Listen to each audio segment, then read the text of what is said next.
Entonces la fuente es el absoluto y tiene conciencia de lo que es ser todo. Es decir, no tiene limitación, es inclusiva. Entonces, ¿qué sucede? Que si yo en ese nivel de la fuente lo tengo todo, soy inclusiva, tengo todo en mí, no puedo tener una experiencia de limitación si no me genera un entorno de limitación como es este, el de la dualidad.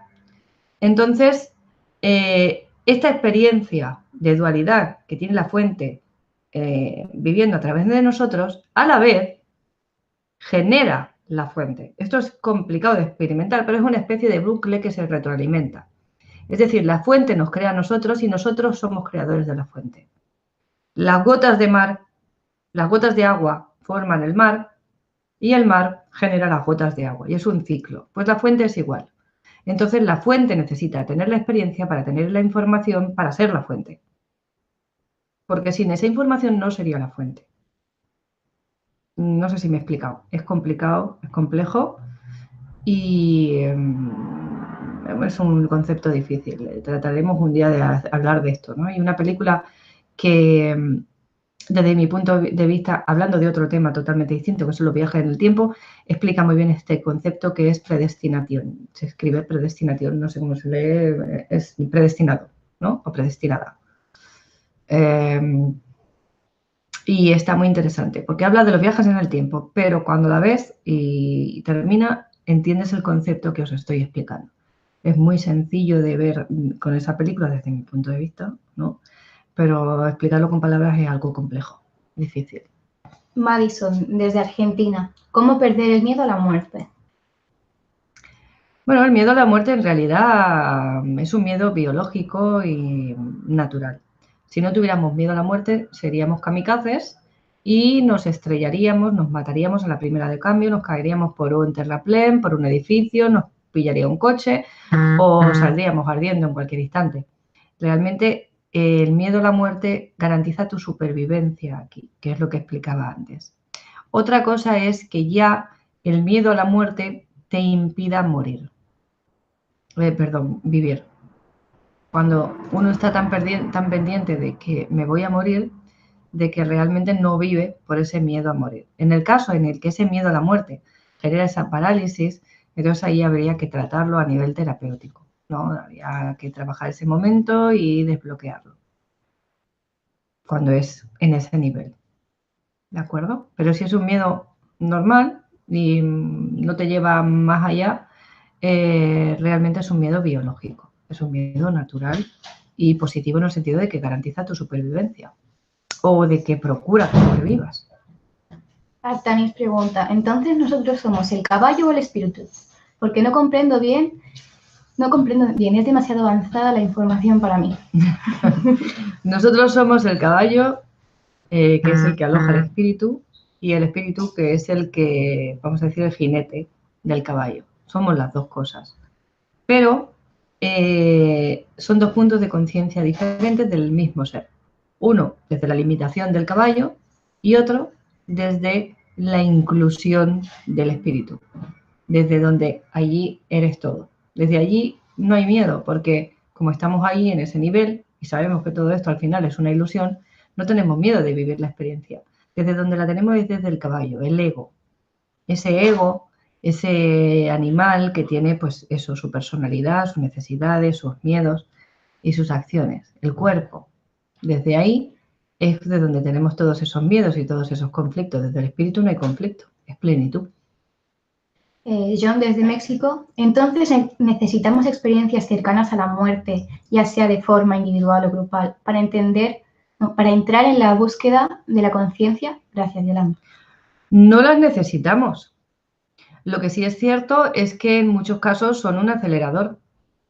Tampoco se trata de tratar de morirnos todos, ponernos ahí en el filo de la navaja para tener una experiencia cercana a la muerte, para tener un avance de conciencia, porque igual en vez de un avance lo que tienes es que te vas para el otro lado. Entonces tampoco cumples la función que has venido a vivir, porque tú has venido aquí a tener ciertas experiencias y si te mueres antes de tiempo, pues no las tienes. No sé si me explico. Sí que es cierto que las personas que tienen este tipo de experiencia cercana a la muerte, pues te generan un punto de conciencia más allá de lo que consideramos común, ¿no? De lo habitual en las personas. Y es cierto que provocan, pues eso, como un acelerón en el viaje. Pero en realidad no hace falta correr tanto. Lo que necesitamos es ser conscientes que nos vamos a morir, es decir, sabemos que nos vamos a morir.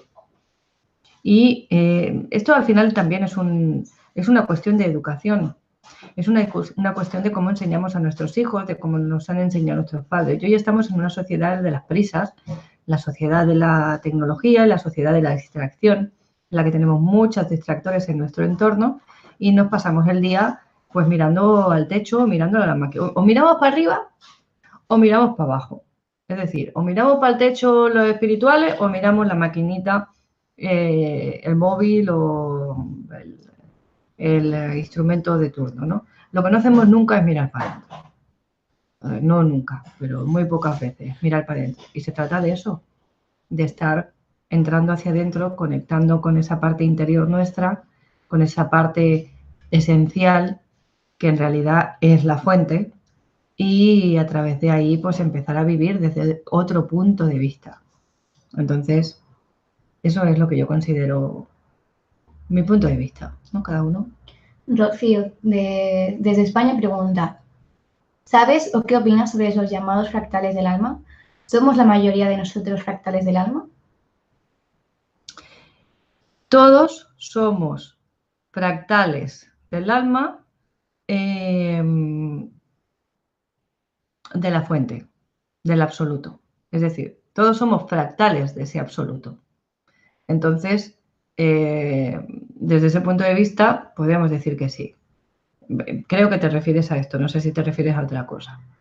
En realidad somos un ser viviendo en todos estos cuerpos al mismo tiempo. Somos fractales de ese ser. Sí. Javi, desde España, pregunta, cuando veo una persona paseando a un perro, me pregunto, ¿en otra vida el dueño sería el perro y el perro el dueño? En otra vida, pues seguro que el perro será el dueño y el dueño es el perro. No sería, es, porque está ahí sucediendo al mismo tiempo. Vemos la evolución.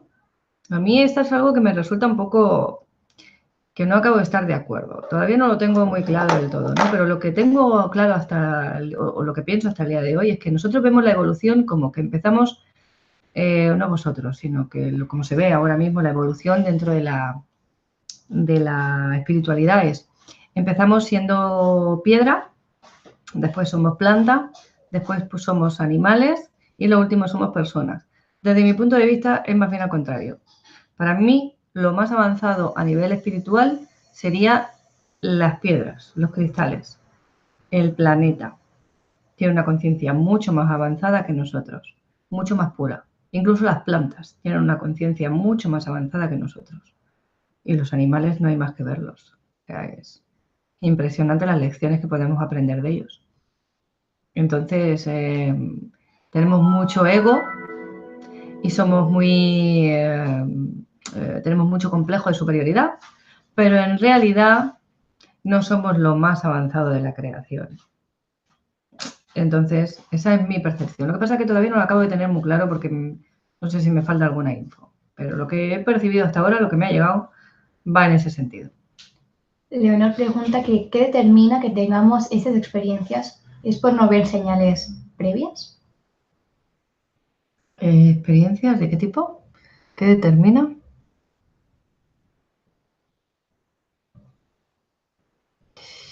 No sé, Leonor, a qué te refieres, cariño. Estaría bien que pudieras matizar un poquito más o concretar un poquito más la pregunta, porque no entiendo a qué te refieres, con qué experiencias. ¿Vale? Artanis pregunta, o sea que cuando nos morimos en esta vida saltamos automáticamente a otra. Si vivimos todas las vidas a la vez, me da mal rollo. No saltas a ninguna. Cuando te mueres en esta vida se han acabado todas las vidas ya, porque todas están sucediendo en este mismo tiempo, en este mismo momento, en este mismo instante, y todas acaban al tiempo. Solo hay un instante de existencia en realidad. Pero Si lo ves con mal rollo es porque lo ves desde el miedo y desde la creencia de la limitación del tiempo lineal, porque en realidad tú estás viviendo todas esas existencias. Si las quieres poner una tras otra, durarás por los siglos de los siglos. Pero en realidad ese durar por los siglos de los siglos está sucediendo en el mismo instante.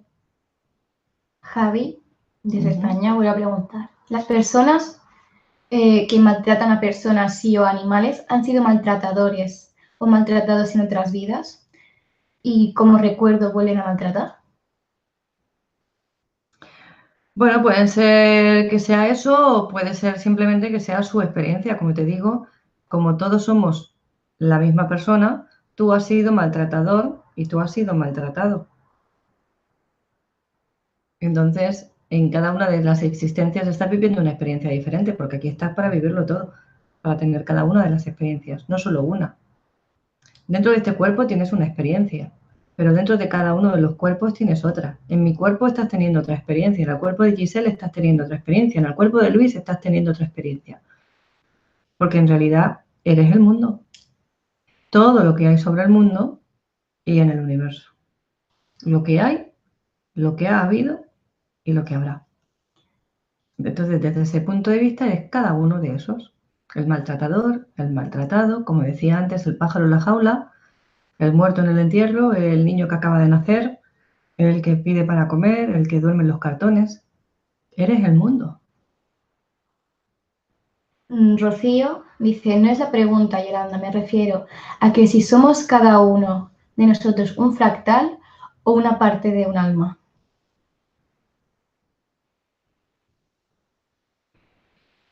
¿Y qué diferencia hay? Me refiero, la fuente crea las almas. Las almas se dividen para entrar, para mí hay un alma grupal que es la que incluye la especie o a la raza. Tendríamos varios grupos. Tendríamos un fractal de alma que sería la que incluye toda una especie. Y luego diferentes fractales que incluirían a la raza. Y luego dentro de cada raza diferentes fractales que serían cada uno de nosotros. Pero al final todo es la fuente. Al final todo es parte del absoluto. Son divisiones de divisiones de divisiones de divisiones. Como si coges un pastel, primero lo partes en 4. Luego una de esas porciones la partes en otras 4. Y luego cada una de esas porciones las partes en otras 4. Por mucho que dividas el pastel, al final es el mismo pastel. Son fractales, somos fractales de la fuente y de las almas, como decía, que están las que incluyen a la especie, la que incluyen a la raza dentro de la especie y la que incluyen a los seres dentro de esa división. Pero en realidad estamos hablando de la fuente. No hay nada que no sea la fuente. María, desde España, dice, ¿el día y la fecha de nuestra muerte está escrita o se puede modificar? Un abrazo enorme y gracias por todo. El día de nuestra muerte para mí está escrito. Está escrito cada instante, cada decisión que vas a tomar, cada acción que vas a emprender, lo que vas a dejar de hacer, lo cómoda o poco cómoda que vayas a ser en tu vida, lo que vayas a vivir. Todo está escrito desde mi punto de vista. Entonces, ¿cuál es nuestro libre albedrío? Nuestro libre albedrío es simplemente el camino que elijas para llegar a ese punto. Es decir, tú tienes un libro. ¿Conocéis estos libros que hay que están hechos de manera que tú puedes elegir el final y la historia a lo largo del libro? Te lees un capítulo y te dice, si quieres que Pepito vaya a la montaña, pasa a la página 10. Si quieres que Pepito vaya a comprar, pasa a la página 7. Y entonces pasa a esa página, hay otra acción y te vuelve a decir, si quieres que Pepito haga esto, tira para acá. Si quieres que Pepito haga aquello, tira para allá. Bueno, pues nuestra vida es un poco eso. Nosotros elegimos dónde quieres que vaya Pepito. Si quieres que vaya a comprar, si quieres que vaya a la montaña, si quieres que vaya para arriba, si quieres que vaya para abajo, pero todo el libro está escrito con todas las opciones. De manera que yo, si aquí soy consciente de que Pepito ha ido a la montaña, en otra de mis existencias que estoy viviendo también, voy a encarnar la opción contraria y Pepito se va a ir a comprar. Es decir, voy a vivirlo todo, cada una de las versiones. De manera que en diferentes opciones de mí voy a vivir en este momento, en esta fecha, en este día, en esta hora. Cuando aquí mi conciencia se apaga, mi conciencia sigue estando en otro punto, porque lo que se muere es el cuerpo, no es el ser. El ser no muere, el ser es infinito, el ser es eterno. Lo que desaparece solamente es el vehículo, pero el ser sigue viviendo y se lleva las experiencias de ese vehículo. De hecho, el ser sigue vivo y nosotros